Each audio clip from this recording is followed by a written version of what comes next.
Hello tout le monde. Alors aujourd'hui c'est parti pour la vidéo questions-réponses, comme c'était prévu pour mardi. Donc voilà, je vais reprendre les questions, j'en ai noté quelques-unes. Alors la première, déjà la plus basique, comment être sûr qu'on a ce TOC? Donc moi je dirais juste à partir du moment où la personne est sur ma chaîne, la personne cherche des informations sur j'aime ou non mon conjoint et que ça devient à moins que ce soit genre faire le petit test Cosmo, est-ce que je l'aime ou est-ce que je l'aime pas, est-ce que c'est le bon, est-ce que c'est pas le bon. Si ça fait plusieurs fois qu'on recherche ça de manière compulsive, qu'il y a une anxiété derrière, qu'il y a un sentiment de mal-être et que déjà vous êtes arrivé à me poser cette question-là, c'est qu'il y a un trouble, enfin il y a quelque chose qui est obsessionnel dans votre pensée en fait. Que ce soit, on appelle ça trouble ou non, mais il y a quelque chose qui est obsessionnel et qui vous dérange. Donc dans tous les cas, il y a quelque chose à aller voir. Que ça s'appelle TOC du couple ou pas TOC du couple, mais parce que je pense que dans le TOC du couple, de mon point de vue, il y a peut-être des degrés. Je sais pas, quelqu'un qui est très très très très très anxieux et qui va avoir des manifestations corporelles ou mentales très très importantes, et peut-être d'autres, ça va être plus léger, comme les niveaux d'anxiété. D'ailleurs, il y a des gens qui sont anxieux et qui arrivent très bien à gérer quand même leur vie quotidienne, et il y en a d'autres qui sont anxieux à un niveau très élevé et que ça les handicape dans leur boulot, dans autre chose, dans d'autres domaines de leur vie. Donc je pense qu'il y a quand même certains niveaux, mais à partir du moment où c'est une question qui vous intéresse, qui devient obsessionnel, qui vous rend mal et que vous allez chercher des informations dessus, c'est que dans tous les cas, il y a ici quelque chose à aller explorer, et bien sûr qui s'appelle donc, qu'on a nommé sous l'étiquette TOC du couple, puisque du coup c'est une anxiété et une obsession qui est liée à votre couple. Donc oui, bien sûr, à partir du... Comment on peut être sûr, en fait, c'est juste à partir du moment où on se pose la question et où il y a un mal-être par rapport à cette question-là qui apparaît. Parce que logiquement, il devrait pas avoir de mal-être par rapport à la question est-ce que je l'aime, est-ce que je l'aime, ça devrait soit être une évidence de l'un ou de l'autre, ou surtout ne pas être un problème en fait, enfin ne même pas y penser. Moi je me pose pas la question est-ce que j'aime mon bébé par exemple, ou même par rapport à mon boulot. Enfin avant je me posais pas une question sans cesse est-ce que j'aime mon boulot en fait, c'était simplement, dans mon ressenti, j'aime ou j'aime pas mon boulot et aucune anxiété derrière. Et alors que sur le conjoint, qu'on se dise oui je l'aime ou je l'aime pas, dans tous les cas il y aura toujours une anxiété derrière. Parce que si la réponse c'est ah mais je l'aime, ah, mais est-ce que c'est sûr que c'est ça? Et si c'est ouais non mais là je sens que je l'aime pas, au lieu de que ce soit simple de le quitter et de dire ok je l'aime pas, c'est cool, c'est pas grave. Quoi d'autre, avec qui d'autre je peux me mettre, c'est que non, c'est impossible de le quitter. En tout cas, il y a une anxiété énorme à l'idée de le quitter. Donc voilà, comment savoir si on a le TOC ou pas. Du coup, à partir du moment où c'est obsessionnel, il y a une anxiété, il y a un TOC. Voilà.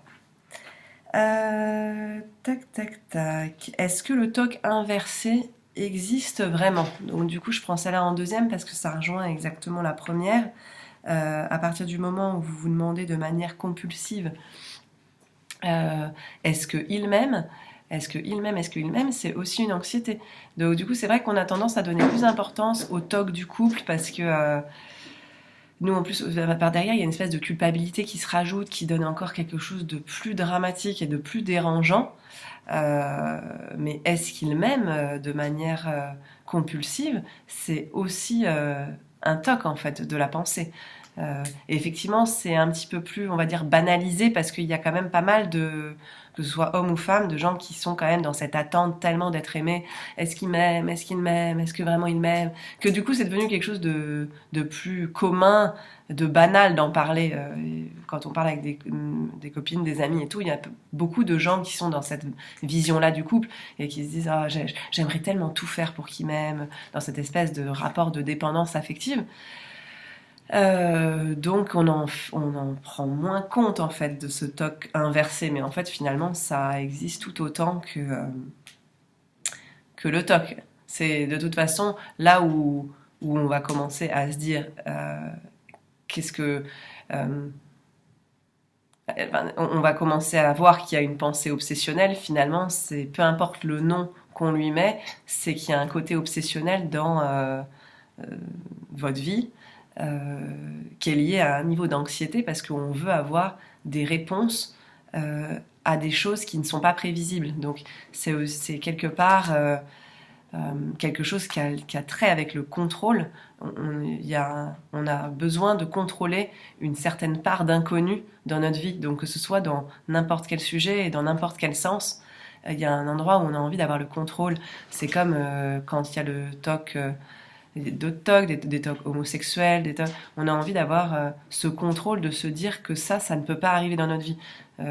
Ne plus aimer mon conjoint, c'est quelque chose sur lequel je veux avoir le contrôle. J'ai tellement peur que ça arrive un jour dans ma vie que je vais avoir le contrôle dessus.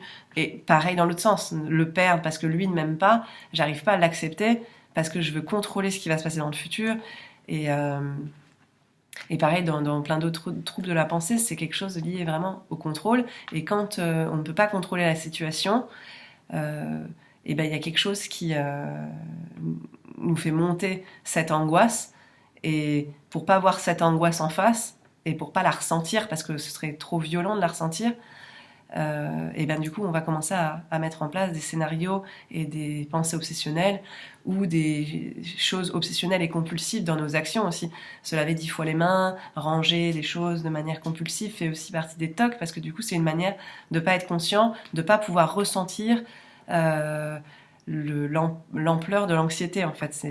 Et c'est pour ça que pour moi vraiment maintenant je vois vraiment le TOC et toutes ces choses-là comme simplement des manifestations d'une anxiété, et de la même manière que la déréalisation, dépersonnalisation qui est complètement liée à l'anxiété. Pour moi c'est vraiment à un moment donné où le corps et le cerveau ils vont bloquer parce que c'est trop intense au niveau de la réaction physique, au niveau du corps.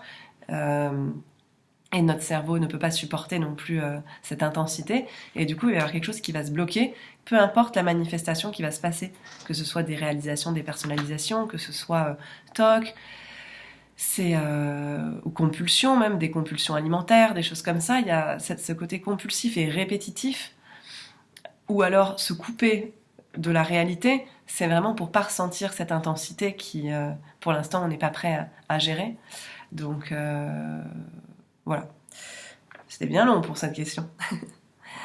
Tac, tac, tac. Je vais faire quand même dans un certain ordre. Alors, est-ce que suivre une TCC est obligatoirement nécessaire pour s'en sortir sans thérapie? Ou peut-on s'en sortir sans thérapie? Je ne sais pas exactement. Vous voyez le sens de la question. Est-ce qu'en gros, une TCC c'est obligatoire, et où est-ce qu'on peut s'en sortir sans thérapie? Du coup, c'est mon avis à moi qu'on m'a demandé, que dans ces questions-réponses, où j'ai déjà dit, c'est pas du tout comme ça que tout le monde peut fonctionner ou devrait fonctionner, ou voilà. Est-ce que c'est obligatoire? Pour moi, dans la vie, de toute façon, il n'y a rien d'obligatoire. Il y a plusieurs chemins qui sont possibles pour arriver au même résultat. Donc déjà, rien que de dire ça dans votre manière de fonctionner, de toujours voir qu'il y a plein de chemins possibles. Il y a plein de possibilités, plein de choses qui peuvent se passer dans votre vie. Donc déjà ça pour les gens contrôlants que nous sommes ou que vous êtes, alors, je ne sais pas ce que ça peut créer. Est-ce que ça va créer ça crée encore plus d'anxiété ou non? Mais en gros, comment expliquer? J'ai un peu du mal à trouver les mots. Bref, il y a énormément de chemins possibles. Donc TCC, c'est un des chemins. Comme je l'avais dit dans une autre vidéo, apparemment sur ce que j'entends d'autres groupes, et puis même des gens qui eux-mêmes ont eu ces TOC et ont créé ces thérapies-là, ou ont créé des programmes de thérapie comportementale. Apparemment, il y a quand même quelque chose qui leur permet de sortir de cet état-là, et qui est assez rapide, parce qu'il y a des exercices pratiques qui sont mis en place par le thérapeute. Donc forcément, ça, dans tous les cas, rien que le fait déjà de se sentir pris en charge et de plus être seul. Donc déjà, il y a le fait de plus être seul, parce que vous avez trouvé les réseaux, les vidéos, des gens avec qui échanger. Donc là, c'est quand même le premier pas, et qui est agréable, parce que moi personnellement, avant, on n'avait pas grand-chose. Quand j'avais eu le TOC, il y avait juste un forum. Voilà. Et après, deuxièmement, dans tous les cas, de se faire prendre en charge par un thérapeute, de savoir qu'on s'engage dans un chemin pour aller mieux. Déjà, rien que le fait de faire ça, ce pas-là, il va déjà être positif, vous libérer de quelque chose. Donc oui, je pense que c'est important de ne pas rester seul face à ça et en tout cas de trouver ce qui est le plus léger pour vous et ce qui va le plus contribuer. Moi, par exemple, j'avais déjà dit, j'ai vu un psychanalyste, un psychologue et pour le coup, ça m'a moins, je l'ai ressenti en fait dans le mieux-être ou pas, ça m'a moins aidé que les livres sur le développement personnel, les livres sur la spiritualité, les livres sur l'anxiété, de faire vraiment activement des méditations, des visualisations, d'essayer de comprendre où était, de poser des questions à l'univers, de m'ouvrir à la philo. En fait, j'ai vraiment fait beaucoup de choses très très larges qui, à force, se sont recoupées et m'ont permis d'arriver là où je suis maintenant et où pour moi, je le redis encore, que pour moi, c'est vraiment une chance tout ce qui s'est passé. Donc, je peux pas dire aux gens il faut aller faire une TCC parce que qu'est-ce que ça aurait fait dans ma vie si j'avais fait une TCC, j'en sais rien en fait. Et mais peut-être que du coup, j'aurais été moins active dans mon processus de rémission ou de guérison, peu importe le mot qu'on utilise, j'aurais été peut-être moins active parce que je me serais dit, je vais voir quelqu'un qui fait des TCC, c'est spécialisé dans le TOC, donc du coup, c'est lui qui va régler mon problème. Et moi, la chose auquel je vous invite, c'est peu importe, même si vous travaillez avec un psychologue et vous voyez un thérapeute, peu importe dans quel type de thérapie vous êtes engagé, c'est de vous être responsable de votre propre rémission, guérison, et de vous engager vous à faire des changements, à aller chercher des choses, à vous demander, à poser des questions ouvertes à l'univers, à trouver des clés par vous-même, pour ne pas être dépendant en fait d'un thérapeute qui va vous dire que vous avez ce problème-là, que c'est comme ça que vous allez vous en sortir, que c'est la seule voie. Moi, je suis plus dans aller explorer toutes les voies qui s'offrent à vous, qui sont possibles, et voir à chaque fois qu'est-ce qui vous permet d'être légèrement mieux et toujours à suivre ce flux-là. Parce que comme bah, du coup, tiens, je l'ai même pas noté dans les questions, mais ça me fait penser à une fille qui m'a contactée et qui m'expliquait que son thérapeute lui avait dit, son premier psy qui l'avait vu, lui avait dit en gros, alors là, bon, j'ai toujours alors, 2 secondes, ce qu'il lui avait dit. Ouais, elle était venue pour un autre talk en fait, qui était physique, et il lui avait dit comment est votre relation en ce moment, machin. Et il lui avait dit peut-être qu'il y a quelque chose que vous n'êtes pas prêt à lâcher, peut-être que vous n'êtes pas à l'aise dans votre relation, et c'est peut-être ça qui vous crée ce TOC, le premier TOC qu'elle avait physique. Et là, elle expliquait que son TOC physique, finalement, ça avait switché, et que là était venu le TOC du couple.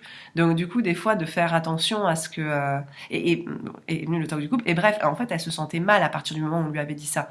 Elle se sentait vraiment dans un état de mal-être, encore plus de pensées obsessionnelles, encore plus de mal, de mal, de mal. Et si quelqu'un, un thérapeute, vous dit quelque chose comme ça que vous ressentez pas et qui vous met dans un état de mal-être, c'est là où il faut avoir ce recul de vous dire que le thérapeute ne sait pas mieux que vous. C'est juste une aide, un soutien, un dialogue, des outils qu'il peut vous donner. Mais à partir du moment où ça devient lourd et vous sentez qu'il y a quelque chose qui est faux et que vous êtes plus mal que quand vous êtes rentré, généralement, c'est que ça va pas vraiment contribuer à un mieux-être en fait. C'est vraiment ce que moi j'ai noté dans ce que j'ai pu faire au niveau thérapeutique. Il faut que j'ai eu une fois une énergéticienne qui m'a vraiment dit un mensonge, et si j'avais commencé, j'avais déjà expliqué dans une autre vidéo, je vais pas revenir dessus, mais si j'avais commencé à me dire vraiment que elle avait raison parce qu'elle était au-dessus de moi, là, j'aurais pas mon enfant actuellement, je serais jamais revenue en France après mon voyage en Thaïlande, parce qu'elle m'avait clairement envoyé un message en me disant, c'est tes peurs qui prennent le dessus, et t'es pas prête à quitter ton copain parce que tu as peur. Et si j'avais cru à ça, heureusement que j'avais déjà fait quand même quelques années, un peu de chemin, et où je m'étais dit, ok, qu'est-ce que vraiment toi tu ressens? Est-ce que c'est vrai ce qu'elle dit, ou est-ce que, voilà, j'avais réussi quand même à me sortir de ça. Mais ça peut vraiment être dévastateur quand quelqu'un il conclut quelque chose à votre place en fait. C'est vous qui devez avoir votre réponse, même si vous vous dites j'aurai jamais la réponse, que moi c'est pas clair, c'est pas clair. Il y a, au fur et à mesure, vous allez quand même savoir ce qui est vrai ou non pour vous. À partir du moment où il y a quelque chose qui vous embête et qui vous fait extrêmement mal quand un thérapeute vous dit ça et que vous ressortez, vous êtes miné, c'est que derrière il y a un mensonge. C'est que ce que le thérapeute a dit, c'est un mensonge. Normalement, mais du coup, c'est une bonne manière de vous aiguiller, même quand dans vos thérapies, peu importe ce que vous faites. Oui, c'est à chaque fois qu'il y a quelque chose qui résonne et qui pour vous fait avoir de l'anxiété, être triste, être en colère, c'est ce que a dit la personne. Il y a quelque chose qui est faux. S'il vous dit par exemple, ouais, mais alors peut-être que c'est parce que au fond vous n'aimez pas votre conjoint. Quand on va vous dire ça, oh là, il y a votre truc qui se brise, il y a votre cœur qui explose, vous n'êtes pas bien, il y a des bouffées d'angoisse qui reviennent. Bon, je pense pas qu'un thérapeute il irait dire ça, enfin j'en sais rien. Ce serait quand même gros si vous allez le voir pour le talk du couple et qu'il vous dit ça. Mais vous voyez qu'il y a quelque chose qui est pas net ici, et donc vous vous dites, enfin c'est mieux de se dire, ok, ça c'est un mensonge en fait, c'est un mensonge, il s'est trompé parce que pour moi à l'intérieur de mon corps ça me fait mal. Donc à partir du moment où ça fait mal et où c'est compliqué pour vous, c'est que c'est faux ce qu'il est en train de dire en fait. Donc c'est une bonne manière de vous aiguiller. C'est ce qu'on apprend dans la psychologie pragmatique, toujours la même chose, c'est que du coup, vous savez, votre corps il sait, même si là vous avez l'impression d'être dans le chaos et que vous savez rien et que vous savez plus si c'est le bon ou c'est pas le bon, c'est machin. Voilà, par exemple quand vous vous dites est-ce que je l'aime, est-ce que j'ai le toc, est-ce que je l'aime pas, vous vous sentez mal tout le temps. Vous vous sentez mal quand vous vous dites je l'aime pas. Là, toutes les personnes là, vont se dire j'aime pas mon conjoint. Il y a un endroit où ça vous fait super mal, où ça commence à vous rendre anxieux, oui je me mens. Alors par exemple on va dire oui je suis en train de me mentir, en vrai j'ai pas le toc. En vrai j'ai pas le toc, je suis en train de me mentir à moi-même. Qu'est-ce que ça fait quand vous vous dites ça? Je suis en train de me mentir à moi-même, je suis en train de trouver des excuses alors qu'en vrai je n'aime pas. Ça vous fait super mal, là. C'est hyper désagréable pour vous. Bah alors, c'est un mensonge. Vous n'êtes pas en train de vous trouver des excuses alors que vous n'aimez pas. En fait, c'est très très simple, en fait, du coup, cette manière-là de penser. C'est que dès que ça vous rend mal, c'est faux. Mais par contre, comment dire, à l'opposé, par exemple, vous allez pouvoir vous sentir bien à l'idée de vous dire oh, ce soir ou oh, pendant une semaine, ça m'angoisse, là, je sens que je suis bien alors qu'il n'est pas là. Par exemple, bon bref, votre copain il part pendant une semaine et vous vous sentez bien. Eh bien, vous vous sentez bien et c'est la vérité parce que là, vous vous sentez bien alors qu'il n'est pas là. Et c'est ok en fait, ça c'est ok pour le coup de ressentir ça parce que il n'y a rien d'illégitime à se sentir bien alors que la personne n'est pas là. Parce que normalement, c'est comme ça que ça devrait se passer. On devrait se sentir bien quand il est là, on devrait se sentir bien quand il n'est pas là, on devrait se sentir bien dans tous les cas, ou se sentir mal parce qu'il se passe des choses dans notre vie. Je dis pas du tout qu'on doit toujours se sentir bien, mais ce que je veux dire, c'est que c'est pas une conclusion qu'on doit tirer. Parce que je suis bien quand il n'est pas là, c'est que je l'aime pas. Donc, waouh, on est parti dans plein de sujets différents. Donc, est-ce que c'est obligatoire de suivre une TCC? Rien n'est obligatoire. De toute façon, dans la vie, vous choisissez le chemin qui vous semble le plus léger. Moi, personnellement, je ne l'ai pas fait. Et actuellement, je suis arrivée à un résultat où je suis hyper contente de me sentir comme je me sens maintenant. Donc, je vais pas vous dire que c'est obligatoire une TCC, puisque du coup, je ne l'ai pas fait et que pour moi, ça a marché. Après, ça, vous pouvez voir entre vous. Du coup, il y a un forum du groupe d'échange ROCD. Où ils sont très axés thérapie, médication, tout ça. Moi, pour le coup, c'est pas du tout ma partie. Et eux, là, je sais il y a pas mal d'échanges sur l'efficacité de la thérapie, tout ça. Donc, vous pouvez même vous contacter en privé, échanger entre vous et voir ceux qui ont fait des TCC et voir ce que ça a donné pour eux. Est-ce qu'ils se sentent mieux ou non? Moi, personnellement, j'ai pas cherché trop à savoir et à aller avoir des témoignages de ces gens-là, puisque je sais qu'il y a autre chose qui est possible. Est-ce qu'il est grave de rester en couple avec le même homme et de ne connaître que lui? Alors là, grave non. Il n'y a rien qui est bien, rien qui est mal. En fait, c'est vraiment maintenant la vision que j'ai. Il n'y a rien de bien à rester avec quelqu'un toute sa vie. Il n'y a rien de mal à rester avec quelqu'un toute sa vie. Il y a juste à avoir dans l'instant ce qu'on a envie pour l'instant T. Et il n'y a rien à aller chercher dans le futur, en fait. Et c'est vraiment ça. Après, ça va rebondir sur une question de qu'est-ce qui t'a fait vraiment changer, qu'est-ce qui t'a fait vraiment sortir de stock et tout.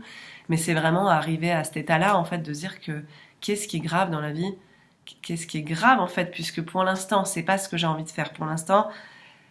Même si, pour l'instant, j'ai des idées obsessionnelles, ok, autour de mon conjoint. Est-ce que j'ai envie de le quitter? Quand je pense à le quitter, est-ce que ça m'angoisse? Oui, ça m'angoisse. Donc comme ça m'angoisse, il y a un mensonge. Donc la solution, c'est pas de le quitter. Il n'y a pas à le quitter. Donc petit 1, voilà, on va faire par étapes petit 1. J'ai pas à le quitter, puisque quand je pense à le quitter, ça me met mal. Est-ce que je suis en train de me mentir à moi-même et m'inventer ce toc alors qu'au fond je l'aime pas et c'est juste une excuse pour pas le quitter? Est-ce que cette pensée elle vous met mal? Oui, donc du coup, elle vous met mal, donc c'est qu'il y a un mensonge derrière. Donc non, vous n'êtes pas en train de vous inventer des histoires pour pas le quitter, machin, je sais plus où était la phrase, puisque du coup, à cette idée-là, ça vous fait mal. Quand vous pensez, j'ai plus le toc du couple et tout se passe bien dans ma vie avec mon conjoint. J'ai plus le stock du couple et on est heureux, on est cool. Est-ce que cette idée, elle vous fait du bien? Oui, donc c'est que là, il y a une vérité, elle va vous faire du bien. Donc oui, ce que j'ai envie, ce que vous avez envie, tous, c'est d'être bien dans cette relation de couple. C'est tout, vous avez envie de ça. Donc, vous l'aimez, puisque, enfin, à votre manière. Après, qu'est-ce que aimer, ne pas aimer? Après, là, ça nous renvoie à toutes les croyances qu'on a autour de ce que c'est aimer. Est-ce que aimer, c'est rester avec la personne tous les jours, H24, 24 heures sur 24, si c'est pas fait pour nous, par exemple? Parce que nous, on n'est pas fait pour aimer les gens d'une manière plus distante, parce que peut-être c'est dans votre caractère. Est-ce que aimer, c'est rester fidèle toute sa vie à la même personne au niveau sexuel? Il y a beaucoup de gens qui disent que oui. Il y en a d'autres qui pensent que non. C'est pas forcément ça aimer, qu'on peut aimer plusieurs personnes à la fois aussi. Donc après, c'est ce qui est vraiment intéressant. Le deuxième travail après, enfin c'est même pas le deuxième travail, pour moi c'est la clé, elle est là en fait, c'est de travailler sur toutes ces croyances. Limite de prendre une feuille et de vous dire ok, c'est quoi toutes mes croyances sur ce qu'est l'amour en fait. C'est quoi toutes mes croyances sur ce qu'est l'amour? Et peut-être que c'est là où il y a quelque chose qui bloque. Si votre croyance que l'amour ça doit être 24 heures sur 24 avec la personne et se sentir toujours heureux et toujours avec des papillons dans le ventre et toujours expansif et wouhou comme on voit dans les films d'À l'eau de rose, si vraiment quand même il y a cette croyance là qui est ancrée, même si vous dites oui je sais que c'est pas possible et tout, mais si quand même au fond c'est ce que vous recherchez et que c'est votre croyance, et ben forcément ça va vous faire avoir de l'anxiété, parce que du coup le résultat dans votre vie de tous les jours il n'est pas égal à votre croyance. Donc vous dites il y a un problème, c'est lui qui va pas, mon couple il va pas. Mais en fait, peut-être que cette croyance, vous l'avez adoptée parce que à force qu'on vous dise qu'il fallait que ce soit comme ça. Mais est-ce que pour vous, c'est OK? Comme moi, je me suis vraiment rendu compte que oui, moi, je suis quelqu'un qui a besoin d'énormément d'espace, de liberté, de faire des choses dans mon coin, d'être beaucoup seule, de méditer, d'aller parfois me coucher tôt et de pas être avec mon conjoint. Et ça, j'ai mis 5 ou 6 ans pour pouvoir l'admettre. Que c'était pas un problème et que c'était pas que je ne l'aimais pas et qu'avec un autre homme ça aurait pas été mieux. C'est juste parce que je respectais pas mon besoin à moi, et comme je respectais pas mon besoin et que je fonctionnais à partir de la croyance, et ben du coup j'avais toujours l'impression qu'il y avait un problème. Donc vous pouvez voir toutes les croyances que vous avez autour du couple. Donc est-ce qu'il est grave de rester en couple avec le même homme? Qui vous a dit que c'était grave? Est-ce que c'est vos parents, par exemple? Parce que moi, je sais que, par exemple, mes parents, mon père a toujours dit quelque chose comme ça, je me rappelle, toujours dit oh là là, tous ces enfants de divorcés, là, tous ces gens qui divorcent pour rien, avec des jugements sur les gens qui divorçaient, comme quoi finalement c'était pas bien de divorcer, que c'était des gens qui étaient cons. Enfin, il y avait vraiment un truc comme ça derrière, genre des beaufs, des gens qui sont cons, des gens qui sont pas spirituels, des gens ils divorcent. Ils consomment l'amour et tout comme ça. Ok, mais c'est pas moi ça, c'est pas ce que je pense, moi, c'est ce que mon père pensait. Mais du coup, à force qu'il me répète ça et tout, ben peut-être, est-ce que c'est pas ça aussi qui crée parfois certaines limitations? Moi, je me suis dit, ok, c'est pas bien de divorcer. Et en plus, je me suis mis avec quelqu'un qui avait divorcé d'un premier mariage. Donc déjà, à partir du moment où je me suis mis avec quelqu'un qui divorçait d'un premier mariage, et ben je me disais, bon, mon père, il va pas l'aimer, il va penser que c'est un con. Donc déjà, ça commençait mal. Tout ça, c'est des choses qui vous appartiennent pas. C'est à vos parents, c'est à vos amis, c'est à la société. Qu'est-ce que mais ça peut mettre du temps à trouver les réponses. C'est pas dans le mental en plus que vous allez les trouver. Mais commencez à vous réfléchir à qu'est-ce que ce serait pour vous une relation joyeuse, agréable, qui vous ferait pétiller. Et si ça se trouve, vous allez avoir des réponses comme, pour moi, la relation parfaite et idéale, c'est d'être avec mon conjoint et d'aller voir des partenaires, et d'avoir des partenaires sexuels ailleurs. Ça peut être une des réponses, par exemple. Ou vous pouvez vous dire, moi, j'aimerais être avec mon conjoint, mais en même temps, j'aimerais aussi tester de coucher avec une fille. Quand vous arrivez à admettre ce qui est vrai pour vous, ou à vous dire, moi, j'aimerais ma relation parfaite, pouvoir voyager. Moi, par exemple, voilà, ma relation parfaite, pouvoir être avec mon conjoint, mon enfant, ma famille, et m'autoriser souvent à voyager avec mon fils toute seule, à me faire des voyages toute seule d'une semaine de retraite de méditation. Et j'avoue qu'avec mes tout petits restes de TOC, là, il y a un truc qui me fait dire, ouais, mais tu vois, c'est égoïste, culpabilisé. En fait, t'as pas vraiment envie d'être avec ton copain, puisque direct, t'as envie de partir avec ton fils. Ça veut dire que t'aimes plus ton fils que ton copain. Ça veut dire que lui, t'as envie de le mettre de côté. Ça veut dire... Et là, maintenant, j'arrive à me dire, mais ta gueule, en fait. Non, c'est juste que t'as envie d'être en vacances avec ton copain de temps en temps, sur une semaine, ça peut être trop bien. Vous êtes tous les deux, petit bar de plage, on est bien, on est machin. Et t'as peut-être envie d'aller faire un trek avec ton fils dans la montagne, parce que c'est quelque chose que mère-fille que vous allez partager. Et t'as peut-être envie d'aller faire ta retraite de méditation solo. Et d'ailleurs, j'ai pas du tout cette culpabilité envers mon enfant.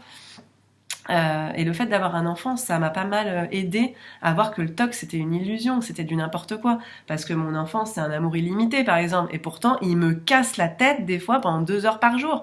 Et 2 secondes après, je l'aime trop, c'est ma merveille, c'est l'homme de ma vie, c'est mon petit bonheur. Et pourtant, 2 heures avant, il me saoule, mais un truc où des fois je me dis mais j'en peux plus, je peux plus le garder, j'ai envie de donner une assistante maternelle, faire autre chose. Ça peut même m'arriver de me dire purée, là au fond, je voulais pas d'enfant, j'en ai un, mais ça va durer quoi, une fraction de seconde, 1 heure, un truc comme ça, peu importe le temps que ça dure, peu importe. Et des fois j'ai pas du tout envie d'être avec lui, et quand par exemple je fais une journée de formation et que c'est mon copain qui le garde, il me manque le matin, je pars et tout, mon bébé il est trop mignon et tout. Je pars toute la journée, j'ai pas pensé à lui à 30 secondes. Je sais qu'il est bien avec son père et que tout se passe bien. Je ne pense pas à lui pendant presque 10 heures de temps. Et si j'étais dans ce TOC comme avec mon conjoint, maintenant, même à mon conjoint, j'y pense pas non plus pendant toute ma journée de formation. Je m'en fiche. Ils font ce qu'ils veulent ensemble. Et moi, je suis trop bien parce que j'aime trop ce que je suis en train de faire. Et voilà, et si je commence à rentrer dans un TOC, putain, t'as pas pensé à ton fils toute la journée, mais c'est peut-être que tu aimes pas ton enfant en fait. Et du coup, quand t'es maman, comme c'est presque impossible en fait de pas aimer, enfin, si, il doit y avoir bien sûr des TOC du coup de gens qui ont peur de ne pas aimer leurs enfants, mais c'est tellement un truc inconditionnel que du coup, t'arrives vraiment à relativiser, à dire, mais tu vois, enfin, même avec ton enfant, tous ces sentiments-là, toutes ces choses-là, tu les penses et même des fois, t'as presque envie, ça peut déjà arriver d'avoir des idées où je vais le tuer. Mais évidemment, tu vas pas le faire. Donc, ça me fait vraiment penser, moi, à ce lien-là, en fait. C'est tout à fait possible de tout le temps se dire, des fois, je l'aime pas. Moi, il y a une période, vraiment, même maintenant, où là, je me sens pas du tout dans le TOC, où franchement, là, en ce moment, là, ça fait 2 semaines, on est trop bien, je l'aime trop, je l'aime, et puis je lui dis tout le temps, je dis, ah, je t'aime en ce moment, mais alors la semaine dernière, je t'aimais vraiment pas, parce que maintenant, on en rigole, mais la semaine d'avant, oh là là là, c'était lourdeau, quoi. Il m'énerve, ses manies, elles m'énervent, limite, il va me dégoûter. Bon, après, lui, il le vit pas comme ça, parce que lui, il est moins intense, il perçoit moins de choses que moi. Moi, je suis comme ça, dans ma manière d'être, de toute façon, je suis intense, les choses, j'adore, il y a des trucs que j'adore, il y a des trucs que je déteste, donc il suffit qu'il y ait peut-être autre chose dans ma vie qui aille pas, ou que je me sente oppressée, ou que j'ai mal dormi, ou machin, bah du coup, non, il me plaît pas, je l'aime pas, il me saoule, il m'énerve. Mais bon, je sais très bien que ça revient tout le temps, que c'est pas profond, que... Et puis peu importe, après, enfin voilà, comme je vous disais, si vraiment un jour je sens que c'est très très long cette phase, que vraiment on sent qu'il y a rien à se dire, que quand on se voit, il y a aucune joie, que il y aura bien un moment où du coup, oui, ben on pourra en parler et se dire, bon ben voilà, qu'est-ce qu'on peut faire de nouveau maintenant? Est-ce que ça peut être... Puis du coup, en plus, je pars dans tous les sens là, mais j'ai tellement de trucs à dire. Ça peut être aussi des fois... se séparer, ou enfin des fois ça peut être changer la relation aussi, c'est pas forcément se séparer, parce que je vois tout de suite, il y a un truc que je vois vraiment dans le TOC et dans les gens anxieux, et c'est que pour nous c'est soit noir soit blanc, C'est ou je l'aime plus que tout, ou je le déteste et qu'il faut se séparer. Et moi, là, ce que je vois, c'est cette dernière année où du coup le TOC n'est plus présent, ce qui est en train et avec les outils d'Access, comme il y a beaucoup de questions qu'on se pose, et on part pas à la conclusion qu'il y a noire ou blanche. Et on se dit à chaque fois, quoi d'autre est possible dans cette situation? Qu'est-ce qui serait possible de faire? Et donc, du coup, je pars plus du tout à la conclusion de on doit se séparer. Je me dis, ok, en ce moment, c'est comme ça. Comment ma relation pourrait-elle être plus joyeuse que ce qu'elle est actuellement? Quoi d'autre est possible dans ma relation? Et je me rends compte que c'est pas forcément de se séparer. Ça peut être simplement de donner une autre dimension à la relation, de communiquer autour de quelque chose auquel on n'a jamais communiqué, de se laisser plus de temps libre, par exemple, si on est trop scotché l'un sur l'autre, de donner l'autorisation à l'autre de plus sortir avec ses amis. Enfin, on peut vraiment switcher, changer des petites choses dans la relation, et en changeant des petites choses, parfois, il y a vraiment de la légèreté qui s'amène. Donc, ne partez pas non plus à la conclusion de, en ce moment, je m'ennuie avec lui, je ressens rien, je l'aime pas, à tout de suite, il faut le quitter. Il y a aussi, là, je parle en dehors du couple, du TOC, hein, même dans des relations de couple. C'est très... il y a vraiment toujours cette notion de polarité. C'est bien, c'est pas bien, c'est noir, c'est blanc, je dois faire un choix radical. Non, il y a plein de petites étapes, plein de petites choses, quoi, dans un couple. Ouh. Donc, non, il n'y a rien de grave à rester en couple toute la vie avec un même homme. Ça peut être super cool, ça peut être super horrible. Donc, du coup, vous voyez ce qui est ok pour vous. Tant que c'est ok de rester avec la personne, c'est ok. Et qu'après, quand vraiment c'est désagréable et que c'est chiant à mourir et tout, mais que c'est plus de l'ordre du TOC, hein, que il n'y a plus de pensée obsessionnelle, ben, de toute façon, vous allez vous séparer. Et c'est bien aussi de se séparer et de changer de couple. Quelle est cette idée? Quelle est l'idée implantée dans votre tête? Et c'est une question qu'il faut que vous vous posiez à vous. Je ne vous demande pas de chercher la réponse avec votre mental. Mais quelle est l'idée qui a été implantée dans votre tête, comme quoi c'était bien de rester toute sa vie avec la même personne? Et dans ma tête aussi qui a été implantée. En quoi c'est bien? Qu'est-ce que ça ferait de vous quelqu'un de bien, de noble? C'est quoi la réponse en fait? Et quelle est la croyance derrière que de rester toute sa vie avec quelqu'un, c'est la bonne solution? Et quelle est la croyance aussi derrière de pas reconnaître que si vous avez par exemple 10 relations dans votre vie, vous n'allez pas avoir une vie qui est réussie. Ça peut être super cool aussi d'avoir 10 relations dans une vie qui sont toutes contributives, qui sont toutes joyeuses, et puis qu'au moment où il n'y a plus rien à partager, ça s'arrête. Alors c'est pas pour vous faire toquer que je dis ça, mais c'est juste parce que c'est pour justement changer votre manière de percevoir les choses, parce qu'il n'y a rien de bien et de rien de pas bien. Donc c'est justement à force de s'accrocher à ce truc de il faut toute la vie ne pas me tromper que ce soit le bon. Il n'y a pas de bon, de mauvais. Il y a juste des personnes qui rentrent dans votre vie et qui sont contributives au moment où elles sont dans votre vie et qui vous apportent ce que vous devez avoir à ce moment-là dans votre vie.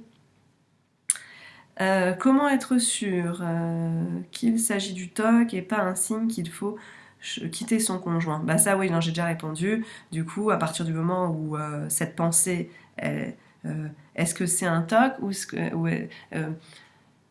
est-ce que je me mens et que du coup, en fait, je veux quitter mon conjoint et que je mets ça sur le dos du TOC? Quand vous vous dites ça, vous êtes dans l'anxiété, donc du coup, il y a un mensonge. Donc oui, ce qui est sûr, c'est que là, il y a une pensée obsessionnelle derrière et que là, il ne faut pas du tout partir à la conclusion qu'il faut quitter le conjoint. Ça n'a rien à voir. C'est juste une pensée obsessionnelle. C'est pas, il n'y a pas de réponse en fait dans cette pensée. Enfin, il n'y a pas de conclusion à avoir de cette pensée-là. Pardon. J'espère que vous me suivez parce que moi, je suis en furie là. Je sais pas. D'habitude, je suis plutôt calme et tout, et là, comme si j'étais, je sais pas. Je suis à fond dans ce sujet. Comment réussir à rester concentré sur d'autres choses? Oui, ça c'était la question vraiment hyper pertinente. Est-ce que le TOC peut provoquer d'autres troubles ou inversement? Est-ce que d'autres troubles peut provoquer le TOC? Parfois, je me sens dissociée de la réalité et je ne reconnais plus dans un miroir et toutes les personnes proches me semblent inconnues. Donc là... ah bah oui, du coup tout est lié, du coup j'en parlais, c'est l'anxiété généralisée qui peut, anxiété, dépression, enfin plutôt anxiété, qui vous fait, qui est donc un autre trouble et qui vous fait avoir ce trouble-là. Et du coup, oui, le TOC peut provoquer d'autres troubles, d'autres TOC qui sont associés, ou là, dans la question, la fille parle de la déréalisation, des personnalisations, chose que j'avais moi avant le TOC. Donc du coup, après le TOC, j'ai pas eu ça. Donc vous voyez, tout s'imbrique, quoi. Moi, il y a aussi, il peut y avoir de l'agoraphobie, une phobie sociale, il peut y avoir plein d'autres choses, en fait, des réalisations, des personnalisations, hypocondrie, tout ça, c'est des choses qui sont similaires, qui font partie des troubles de l'anxiété. Et donc du coup, est-ce que le TOC peut provoquer? C'est pas vraiment le TOC qui provoque, mais c'est que c'est des manifestations différentes de votre anxiété. Pour ça que pour moi maintenant, je vois juste de voir à qui ça appartient cette anxiété, qu'est-ce qu'on peut faire sur cette anxiété-là, et de plus le voir comme un problème, parce que cette anxiété, c'est des choses que vous captez de partout, c'est des informations que vous captez parce que vous êtes hypersensible et télépathe, et que du coup, une fois que vous reconnaissez ces capacités-là, vous voyez plus trop ça comme un problème. Et ça prend du temps, hein, bien sûr, de voir les choses comme ça, mais ça va me faire partir sur la question. Alors, avant, est-ce qu'un gros changement dans la vie, déménagement à l'autre bout de la France par exemple, sans ses proches, peut provoquer le TOC? Bien sûr, puisque du coup, ça élève le niveau d'anxiété, parce que c'est une situation inconnue, et l'anxiété, elle vient justement de cette envie de contrôler l'inconnu et le futur. Et du coup, comme toutes ces choses-là, emménager avec son copain, le mariage, avoir des enfants, déménager, un décès, des choses comme ça, toutes ces choses-là élèvent le niveau d'anxiété. De toute façon, vous le voyez, on dit, enfin, c'est connu, un déménagement, par exemple, un banal déménagement, ça élève le taux d'anxiété. Pourquoi? Parce que il y a plein de choses inconnues. Est-ce que ça va bien se passer? Est-ce que je vais avoir assez de temps pour déménager? Est-ce que je vais avoir les financements? Est-ce que je vais être bien dans mon nouveau logement? Est-ce que je vais avoir des bonnes relations? Ça n'a rien à voir avec le couple ou le TOC ou machin. Et pourtant, ça élève le niveau d'anxiété. Quand vous changez de job, est-ce que mon job il va bien se passer? Est-ce que nanani? Quand vous avez un deuil, vous êtes bien sûr, le niveau d'anxiété et de dépression, il élève. Donc, à partir du moment où ce niveau d'anxiété et de dépression, il est plus élevé, ça le lève. Et donc, du coup, il y a ces troubles. Comme je vous disais, au bout d'un moment, le cerveau, le corps, il se protège en créant des pensées compulsives ou des réalisations, des personnalisations où on n'est plus dans son corps pour pouvoir protéger le cerveau et le corps de cette intensité d'anxiété. Donc du coup, bien sûr que ces événements-là déclenchent le TOC. Tout le travail est du coup que ces événements-là ne soient plus vécus dans l'anxiété, mais soient vécus dans un espace de tout ce qui va se passer dans le futur. En fait, c'est cool parce que c'est plein de possibilités, parce que le futur, en fait, il n'y a plus besoin de le contrôler, parce que le futur, de toute façon, il arrivera quoi qu'il arrive, et que du coup, il y a à accueillir et à laisser être ce qui est dans l'instant. Et tout ça, ça rejoint toute l'idée de la méditation, de respirer, de pas contrôler ce qui va arriver et de s'en remettre à beaucoup plus grand. C'est pour ça que vraiment moi, ce qui m'a aidé, c'est cette question de rapport avec l'univers, de voir plus grand et de se connecter à la spiritualité. C'est parce que la spiritualité, vous n'êtes pas bloqué dans la réalité, dans la matière, avec toutes les choses du quotidien à faire, qui est anxieux, parce qu'il y a la notion de temps, parce qu'il faut être efficace, parce qu'il faut. Il y a un moment donné, quand on se remet à plus grand, il y a un espèce d'espace qui s'ouvre. La respiration, elle s'ouvre, la connexion à l'extérieur, elle s'ouvre, on se connecte à autre chose, et du coup, le niveau d'anxiété, il baisse. Et plus votre niveau d'anxiété va baisser, là, j'ai des frissons quand je vous le dis, parce que maintenant, mon corps réagit énormément, plus je fais des pratiques énergétiques, et il y a un truc qui est génial, c'est quand j'ai des frissons comme ça, c'est que je sais que je suis en train vraiment de dire une vérité.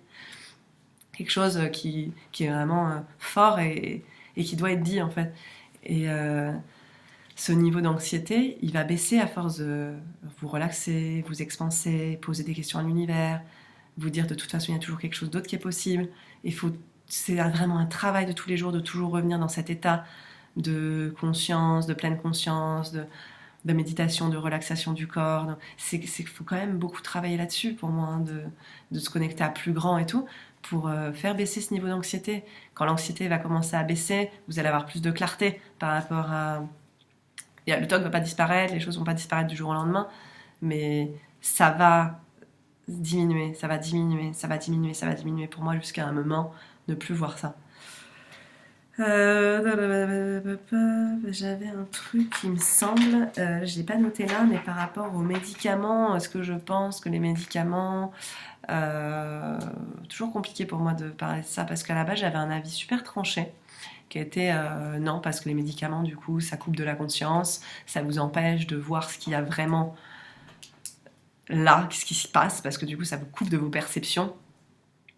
Et j'étais un peu fermée là-dessus, et en fait là récemment dans mes formations j'ai rencontré des gens qui ont donc qui sont dans Access, base de ce que je fais, qui sont connectés à l'univers, à tout ça machin, mais qui ont connu avant, bien sûr avant de connaître ces outils-là, mais qui avant ont connu des passes difficiles, très dures, de dépression, d'anxiété, de troubles comme ça, et qui finalement, moi j'en ai pas pris, donc du coup j'avais un peu cet avis peut-être tranché, mais c'était peut-être un peu de l'ego, de moi j'en ai pas pris et tout ça, et du coup j'ai vu dans ces gens-là que ils disaient qu'à un moment donné ça les avait aidés aussi à s'apaiser, et du coup dans cet espace d'apaisement de pouvoir explorer d'autres possibilités.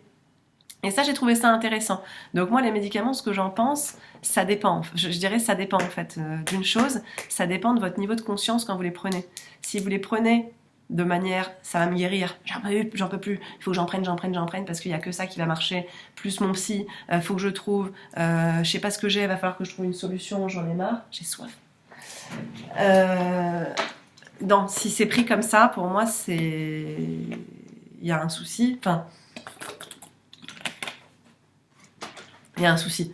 Ce sera comme ce sera pendant un temps, mais il y a un moment donné où il faudrait arrêter de voir le médicament comme une solution miracle qui va vous guérir, lui et le psy, et que c'est eux à l'extérieur qui vont vous guérir.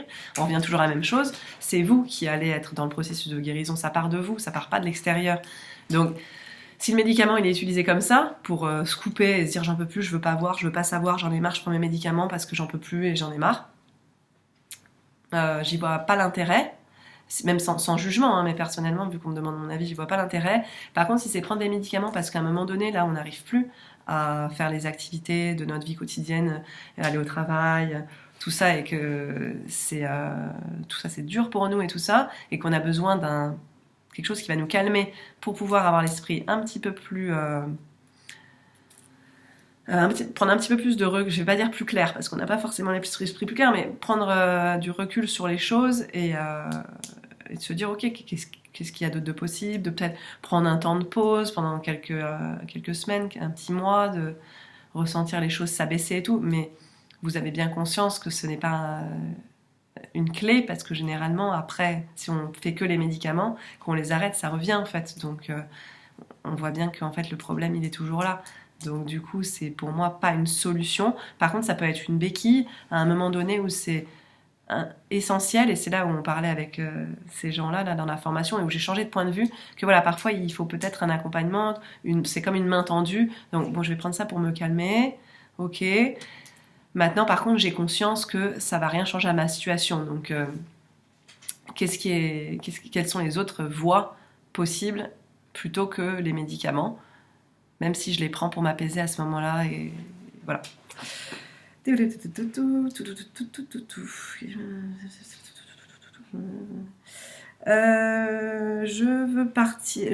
vais partir 6 mois à l'étranger. Est-ce que la distance lors de ces 6 mois peut me faire du bien et renforcer les liens, ou me faire plus de mal? Je ne sais pas pour le coup, parce que c'est toujours pareil, c'est que le futur n'est pas prévisible, donc on peut pas savoir ni ce que elle va ressentir aussi, parce qu'il y a toujours l'autre personne à prendre en compte. Est-ce que je sais pas du tout ce que va être ton couple, ce que ça va donner. Désolée si je fais toquer là pour le coup, mais c'est toujours dans ce truc de là je vais pas faire de la réassurance sur ça parce qu'on peut pas savoir le futur. Donc, mais par contre par rapport au TOC, moi par rapport au TOC, je sais que d'expérience, quand j'étais partie, je suis partie que 1 mois, donc je peux pas dire sur 6 mois, mais quand j'étais partie 1 mois, du coup moi ça avait renforcé le lien pour le coup, parce que je me rendais compte que tout ce que je faisais, pas les premiers jours, parce qu'il y a un espèce de truc, c'est nouveau, c'est fun, et je suis ailleurs, et c'est trop bien, je suis un peu libre, mais tout ce que je faisais chaque jour, j'avais envie de lui raconter. Donc j'avais vraiment envie de... Alors des fois, il me manquait pas et tout, comme à l'époque, j'avais encore pas mal de tocs, je me disais, est-ce que c'est ça, est-ce que c'est le bon, est-ce que je dois rentrer, est-ce que vraiment, est-ce que... Donc j'avais toutes ces pensées, mais par contre, je constatais de manière pragmatique que tous les jours, j'avais quand même cette envie de lui raconter, et que c'était pas forcé, quoi, enfin...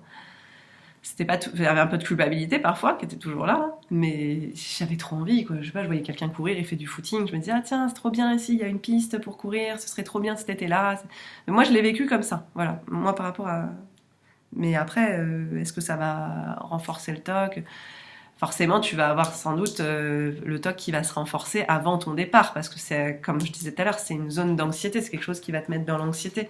Mais après, une fois que tu es parti, pour moi, le lien, s'il est là, et si vous deux, vous êtes fait pour...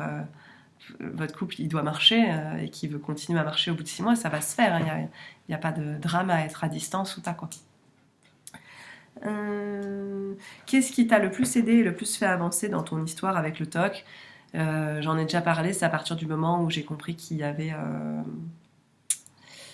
Oui, j'adore me toucher les cheveux. Qu'il y avait quelque chose de positif à ça. Et à partir du moment où ça, je l'ai reconnu, où je me suis dit, ok, là, il y a un truc, en plus comme ça touche au couple et que du coup ça touche à quelqu'un d'autre, déjà, on a une espèce de responsabilité. Et je me suis engagée à me dire, ok, j'ai cette anxiété, j'ai cette déréalisation, l'hyperventilation, tous ces troubles-là, le TOC. Ok, maintenant, je vais m'ouvrir à d'autres choses, à des lectures, à tout ça pour essayer de voir ça comme quel est le côté caché de ces troubles-là. Ne plus le voir comme un problème, mais le voir comme une chance. Et comme je disais, ça n'a pas été immédiat. Maintenant, je le vois vraiment comme une chance. À ce moment-là, c'était juste une suggestion, mais ça a commencé à planter une graine dans ma tête et à faire une autre connexion neuronale, quoi. Donc, à chaque fois, j'avais toujours cette petite graine d'espoir qui était là, qui avait autre chose de beau derrière, que j'allais comprendre des choses sur moi, que ça allait m'amener à faire un travail personnel et tout, qui allait être positif. Et de garder toujours ce truc-là, ça m'a permis de tenir et puis surtout d'amener à moi toutes les choses qui ont contribué à rendre ça possible, quoi, à vraiment me montrer qu'il y avait autre chose de possible. Et donc ce qui m'a le plus aidé. Après au niveau pratique, il m'a le plus aidé, du coup c'est tout ce qui est spiritualité et le côté méditation. J'ai commencé vraiment, moi ce qui m'a fait du bien, c'est quand j'ai commencé à me poser, du coup, c'est ça, à faire baisser le niveau d'anxiété comme je disais tout à l'heure. J'avais commencé avec des vidéos de yoga nidra sur YouTube. J'en mettais une fois tous les 2 jours, une fois tous les jours. Donc déjà, je me sentais toujours un petit peu plus apaisée, de jour en jour. Donc ce qui m'a le plus aidé, déjà, voilà, c'est ça, des pratiques de méditation, de relaxation. Alors ces pratiques de méditation, de relaxation, ça m'a amené à lire des bouquins qui étaient sur la guérison spirituelle. Donc moi, clairement, c'est la guérison spirituelle, et pas du tout dans le sens religieux du terme, hein, ça n'a rien à voir.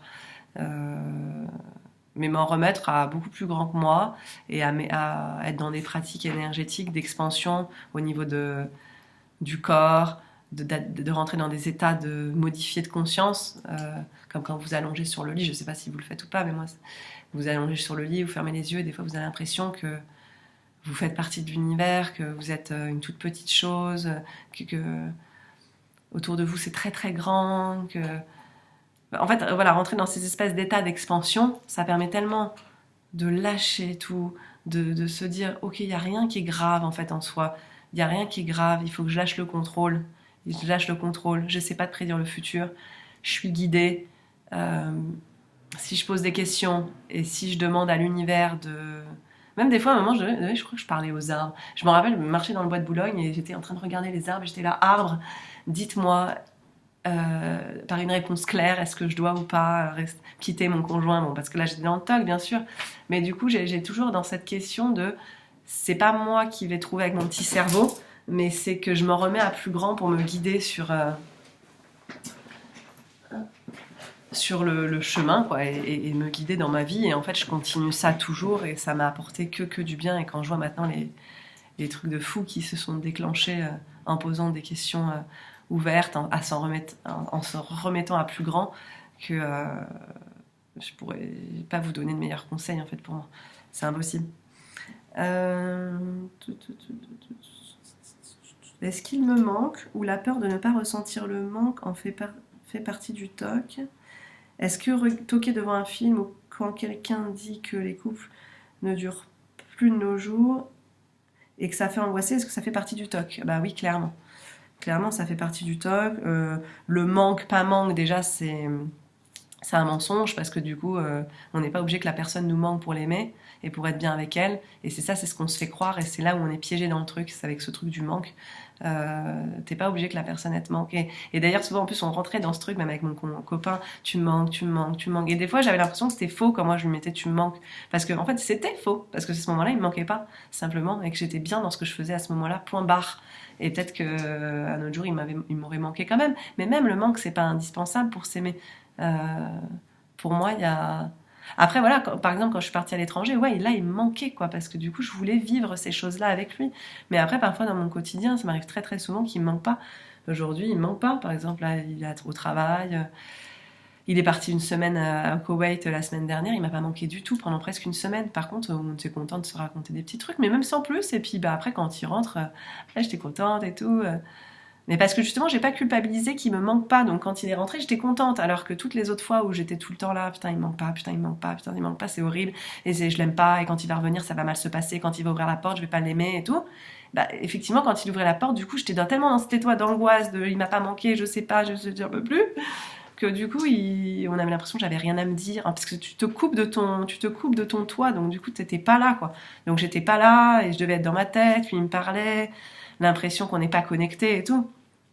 Donc non, on n'est pas obligé que la personne nous manque pour l'aimer, vraiment pas quoi. Enfin ça c'est pareil, c'est une des croyances à écrire dans vos trucs croyances sur le couple. Euh, où c'est qu'on a acheté ça, où c'est qu'on a cru à ça, dans quel magazine on a pu lire. S'il te manque, c'est que tu l'aimes. Pas forcément quoi. Il peut aussi ne pas te manquer et tu peux l'aimer quand même. Comme je parlais tout à l'heure avec mon bébé d'ailleurs, qui me manque pas des fois pendant toute une journée, alors que d'habitude je suis H24 avec lui et que en fait c'est hyper cool pour moi de pas être avec lui. Et ça change rien à l'amour que j'ai pour lui. Et pareil, les couples durent plus de nos jours. Bon, ça c'est des phrases toutes faites. Hein. C'est comme quand on dit le climat, la planète elle va mal. Ça dépend de quel point de vue en fait on se place, parce que où il y a de plus en plus de guerres dans le monde. Est-ce que c'est les médias qui disent ça, par rapport à quoi c'est des phrases toutes faites, des on-dit qui s'appliquent. Chaque personne, elle fait comme elle veut. Si elle a envie d'avoir des partenaires toutes les semaines, en quoi c'est quelqu'un de mauvais, quoi. En quoi c'est pas bien, en quoi c'est nul dans sa vie. Et si c'était cool pour elle d'avoir un partenaire différent chaque semaine. En fait, quand on arrive dans le non-jugement et dans le pas de point de vue sur les choses, qu'il n'y a pas de bien ou de pas bien, et ben c'est là où on se libère, en fait. C'est vraiment là où on se libère. C'est bon. Ah oui, il y a une fille qui me dit, ah oui, par rapport à la bipolarité, parce que j'avais parlé de ça, des fois j'ai l'impression de péter des câbles. As-tu trouvé un moyen de mieux gérer tes émotions et de ne plus partir dans les extrêmes? Donc là, c'est plus trop le toc, mais du coup, oui, par rapport à mes crises de, voilà, d'un coup je suis bien, je suis trop heureuse et d'un coup je suis... Ouais, bah, c'est effectivement, dans ma personnalité, j'ai ces émotions qui fluctuent parce que c'est toujours pareil, j'ai vraiment cette hypersensibilité qui fait que je capte tout. Donc quelqu'un qui est pas content, je l'ai capté, je vais être énervée. Un endroit où je me suis pas respectée et je me suis abusée parce qu'il y avait quelque chose que j'avais pas envie de faire et que je me suis forcée à faire. Et du coup,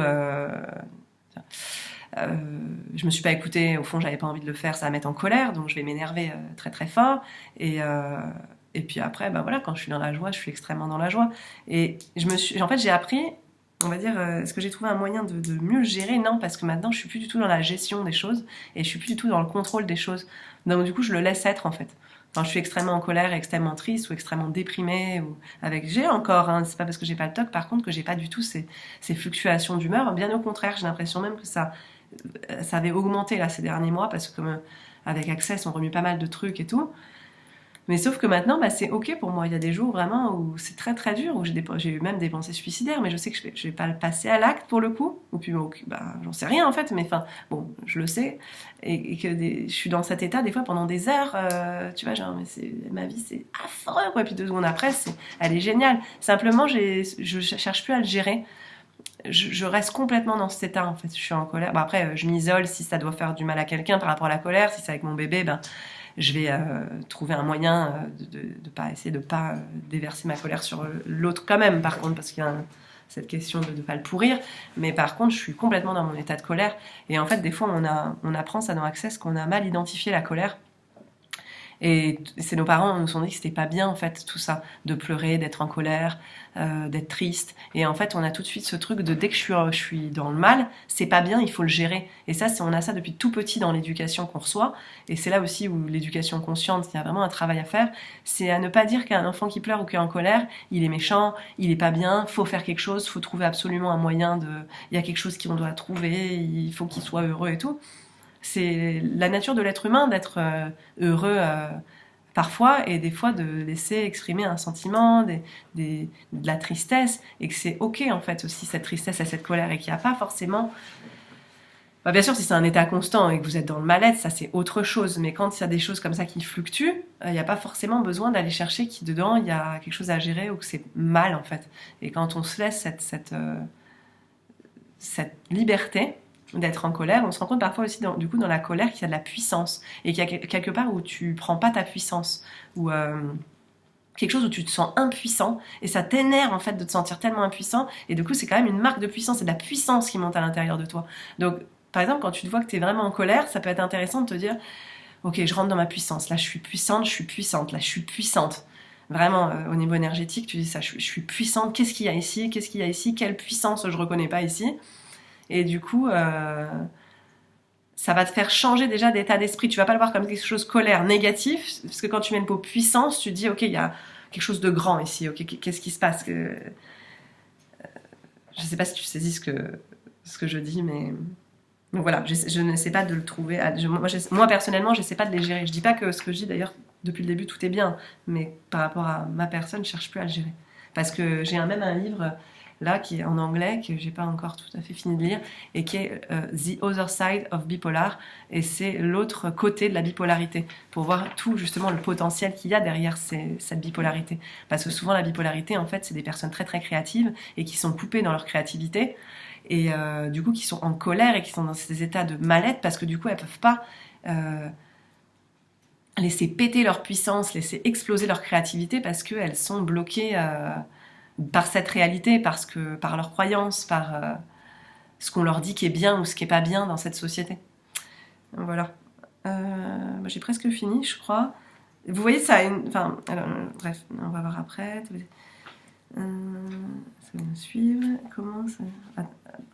Est-ce que ça s'est fait? Ça s'est fait. Comment est-ce que ça s'est fait? Ah oui. Alors celle-là, parce que c'est celle-là, je voulais terminer sur celle-là parce que je la trouvais très très pertinente par rapport à là où je voulais vous dire des choses sur le TOC. C'est comment réussir à rester concentré sur d'autres choses et s'y investir quand notre esprit est brouillé par nos pensées. Et celle-là, cette question, je l'adore parce qu'elle permet, je crois qu'on va finir là-dessus, parce que là ça fait 1 heure déjà que je parle. Et puis les autres, désolée à toutes les personnes à qui j'ai pas répondu, notamment une fille qui s'appelle Apolline, et je sais qu'elle m'a contactée, et j'ai vu passer le truc, et je suis incapable de remettre la main dessus. Donc comme ton prénom, il est atypique, je peux te passer le message en vidéo, je sais que tu m'as envoyé quelque chose, et je l'ai vu dans un truc, il me semble que c'était Messenger, et quand je rouvre quelque chose, j'ai pas de trace en fait. Donc du coup, c'est vraiment pas contre toi, ou j'ai pas voulu mettre... Peut-être que c'était des questions. J'ai même pas pu ouvrir, donc je sais pas si c'était des questions, mais je pense que c'était juste après ma vidéo. Du coup, désolée si j'y avais des questions auxquelles j'ai pas répondu. Et je vais terminer sur celle-là. Comment réussir à rester concentré sur autre chose et s'y investir quand notre esprit est brouillé par nos pensées? Et justement, pour moi, je termine par celle-là parce que justement, de mon point de vue, j'ai l'impression que c'est de là que le TOC vient. En fait, c'est que justement, c'est des domaines complètement à l'opposé de notre couple, qui n'ont pas forcément de rapport avec notre couple, dans lesquels il y a quelque chose qui... en fait, on veut se trouver une excuse. Pour moi, le TOC, c'est comme une addiction.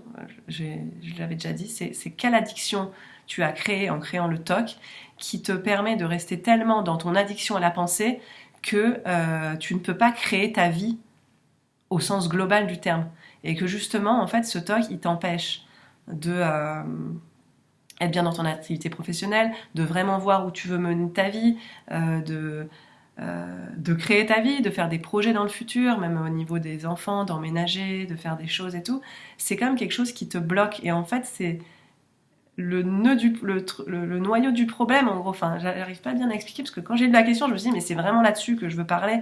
Parce que il est là le souci, en fait. C'est que comme dans notre vie, il y a sur plein d'autres endroits, il y a plein d'endroits où on ne veut pas aller, où on a peur, où on ne se sent pas capable, où on se sent impuissant.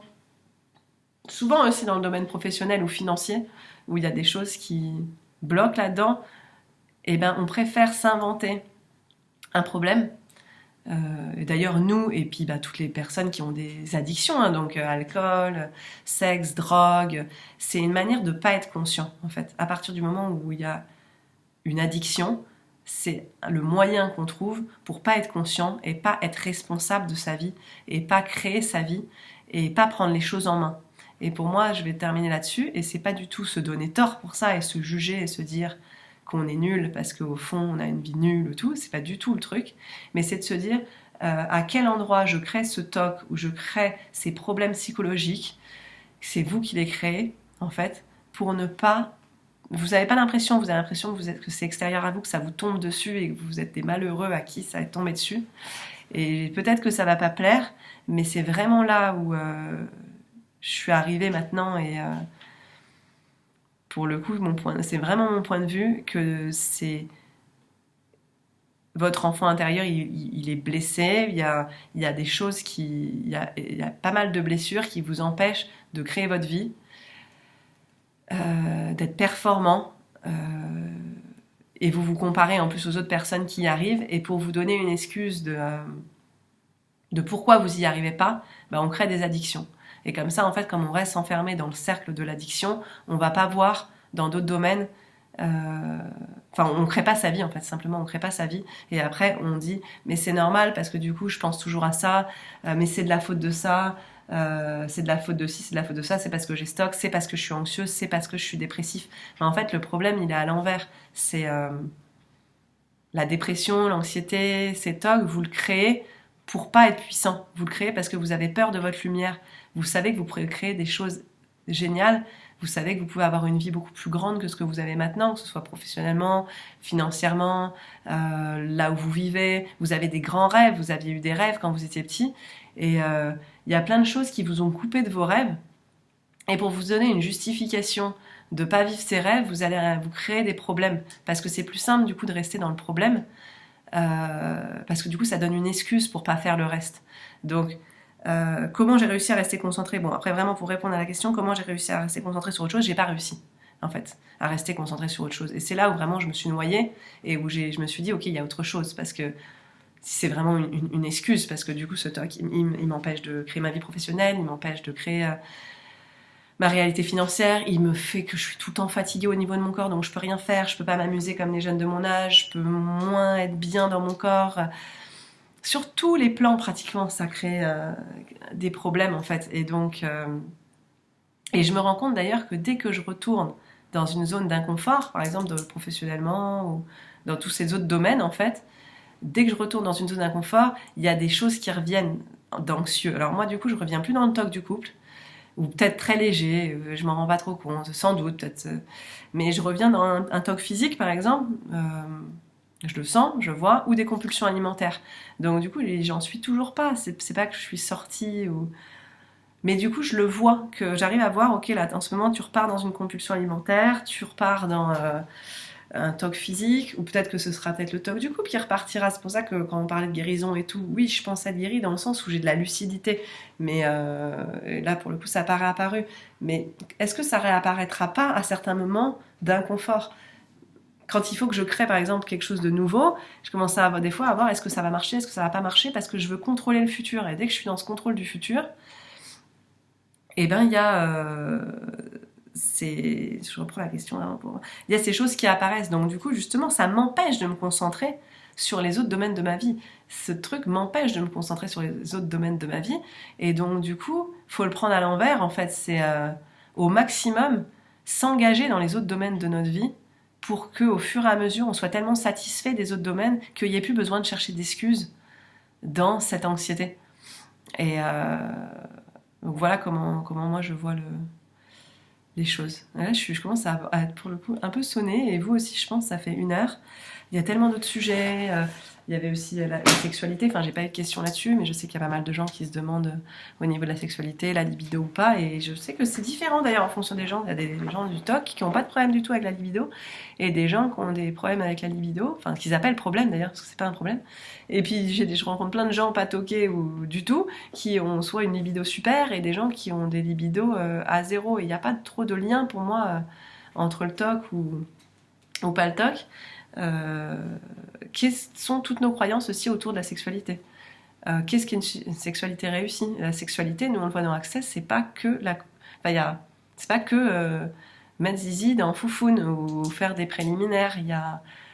La sexualité, ça peut être aussi une manière d'être avec la personne, d'être présent dans son corps, d'être dans la séduction, tout ça, ça fait partie de la sexualité. Donc du coup, qu'est-ce que nous on appelle sexualité? J'appellerais plus copulation dans ce cas-là. Ce que nous, on appelle, enfin dans cette réalité, on appelle ça la sexualité, c'est la copulation. C'est combien de fois t'as couché, t'as mis zézette dans foufoune avec le partenaire en fait. Mais il y a des gens pour qui c'est pas du tout fait. Ils ont aucune joie à avoir ça. Ils se forcent parce qu'ils croient que c'est comme ça que leur couple il va fonctionner. Et si tout ça c'était une croyance aussi. Après, si c'est un problème pour l'autre partenaire, ça c'est des discussions. Après, on communique quels sont les besoins de l'un, quels sont les besoins de l'autre, mais quelles sont les limites de l'un et quelles sont les limites de l'autre pour pas qu'il y ait quelqu'un qui se laisse abuser et qui fasse ça pour faire plaisir à son partenaire parce que justement il pense que sinon on va le quitter ou que sinon la relation n'a pas fonctionné. Le corps doit pas être abusé s'il n'y a pas d'envie. Il n'y a pas d'envie, mais il n'y a pas non plus que c'est pas bien de pas avoir d'envie en fait. Et ça aussi, il faut détruire et décréer toutes ces croyances-là. Voilà, pour moi ça clôture aussi une étape avec le TOC parce que je vous ai fait tellement avant de vidéos là-dessus. J'arrive à un moment par rapport à ça où j'ai l'impression que je contribue plus. Pourtant j'ai fait le groupe Facebook, mais j'ai l'impression que comment dire, peut-être pour l'instant il n'y a pas beaucoup de personnes qui sont prêtes à choisir la manière de penser dans laquelle je suis maintenant et qui cherche des choses beaucoup plus concrètes et terre à terre. C'est ce que moi je perçois en tout cas. Peut-être que je me trompe, mais j'ai l'impression qu'il y a quand même une recherche de choses avec des résultats très concrets, terre à terre, que moi je suis pas prêt à donner et que je veux pas mentir et faire semblant d'aller là-dedans et de continuer à parler de choses qui me parlent pas à moi, parce que vraiment mon évolution prend vraiment une dimension différente,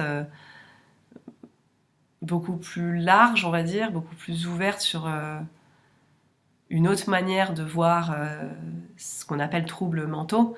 Et c'est justement là où je vous invitais dans l'autre vidéo à découvrir ce que c'était la psychologie pragmatique, parce que pour moi, je pourrais plus retourner en arrière maintenant que je connais cette approche, en fait. Et du coup, voilà, pour moi, c'est la dernière vidéo que je ferai vraiment sur le TOC parce que j'ai l'impression de plus contribuer, que moi, je suis passée dans un autre type qui est pas mieux, hein, qui est pas mieux, c'est juste une étape différente, c'est une autre perspective qui, pour moi, est beaucoup plus enrichissante et qui fait grandir beaucoup plus ma vie.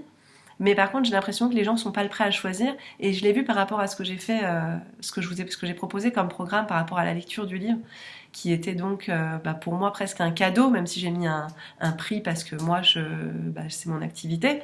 Et que du coup, c'était juste pour moi aussi d'avoir en contrepartie une entrée financière par rapport au temps que j'allais investir et à l'énergie et toute l'énergie que j'ai investie dans tout ce que j'ai fait déjà gratuitement. Mais je pense pas que ce soit une question de prix du tout qui gêne, et je me suis rendu compte que les gens qui étaient intéressés, c'était pas du tout mon public YouTube en fait. J'ai posté ça ailleurs, et les gens qui sont intéressés, c'est plus des amis à moi, des gens qui sont déjà dans Access Consciousness par exemple, ou des potes qui trouvent ça sympa et tout ça. Mais bizarrement, j'ai eu très très peu de retours, quasi aucun en fait, de personnes qui avaient la déréalisation, des personnalisations au TOC du couple par rapport à ce que je proposais dans ma lecture de livre. Et ça m'a étonnée. Alors non pas du tout vexée ou pas, je m'en fiche complètement parce que je crée plein de choses différentes et puis on voit ce qui marche ou ce qui marche pas. Mais j'ai vu quand même qu'il y avait quelque part où ce que j'étais en train de dire, la nouvelle manière que j'avais de penser par rapport à tous ces troubles de la pensée, pour l'instant, je sais pas, il y a quelque chose qui bloque, qui est peut-être pas prêt à être accueilli, ou c'est peut-être pas ça que vous attendiez de moi. Et donc j'ai vu mes limites en fait, les limites que j'ai maintenant que j'ai fait ce chemin avec Access et toutes ces questions à l'univers et tout ça, j'ai l'impression qu'il y a quelque part où c'est pas ce que vous attendez de moi et c'est pas les conseils que vous aimeriez avoir. Et donc du coup moi comme je suis là-dedans et que ça me plaît énormément, je me vois pas retourner en arrière. Donc c'est pour ça que je pense que ce sera la dernière vidéo que je ferai vraiment sur le TOC. Je vais continuer à faire des vidéos sur les troubles de la pensée et tout ça, mais complètement dans mon autre approche, dans cette autre approche de la psychologie pragmatique, qui est beaucoup plus dans quelque chose de... c'est un nouveau paradigme en fait, c'est de voir toujours, de voir toutes les capacités qu'il y a derrière toutes ces choses qu'on appelle problèmes. Et j'ai l'impression que les gens ne sont pas encore prêts à choisir ça et qu'ils préfèrent se dire qu'il y a un problème et rester dans le problème en fait. C'est ce que j'ai perçu. Enfin, ils préfèrent. C'est inconscient, mais que quelque part, il n'y a pas un choix vraiment de... Ça parle pas en fait, ça parle pas. Et je pense que peut-être ça doit peut-être venir de vous-même quand un jour vous allez peut-être aller vers ça, la méditation, la spiritualité, le quoi d'autre est possible, peut-être Access Consciousness, peu importe là où vous allez aller.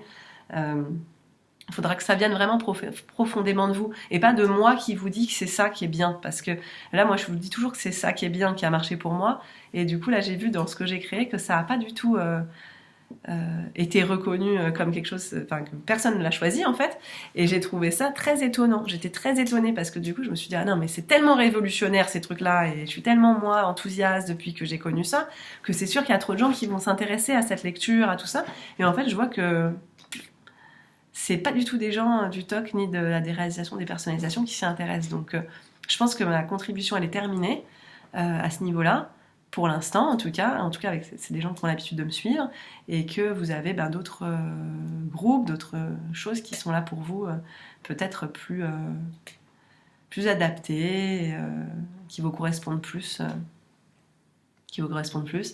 Et en tout cas, pour toutes les personnes qui veulent en connaître plus sur des approches différentes et tout ça, je laisse le groupe ouvert, psychologie pragmatique, et je posterai des trucs de temps en temps. Il y a quand même une dizaine ou une quinzaine de personnes qui ont l'air d'être réceptives à ça et qui se disent qu'il y a autre chose, peut-être, qui est possible. Et juste pour ces personnes-là, ça me ferait plaisir de continuer à partager. Ce sera plus sur ce groupe à part que des fois je mettrai des petites choses là-dessus. Et puis sur ma chaîne, ce sera plus des trucs... je serai moins focalisée sur le TOC du couple, parce que de toute façon, j'ai tout dit, je pense, dans mes vidéos précédentes et dans celle-là. Pour l'instant, je l'ai postée sans mettre l'historique. Je vous avais dit que je mettrais un historique, et dans les jours à venir, je la reprendrai, je la réécouterai, et je mettrai des petits historiques avec les secondes et tout, en fonction des questions. Et de toute façon, je voulais faire un truc très linéaire avec des questions très précises, et vous voyez bien que toutes les questions, elles sont recoupées et tout, mais bon.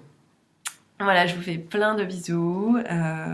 J'espère que ça pourra vous faire du bien, que ça contribuera, que vous êtes content des réponses que j'ai pu vous apporter.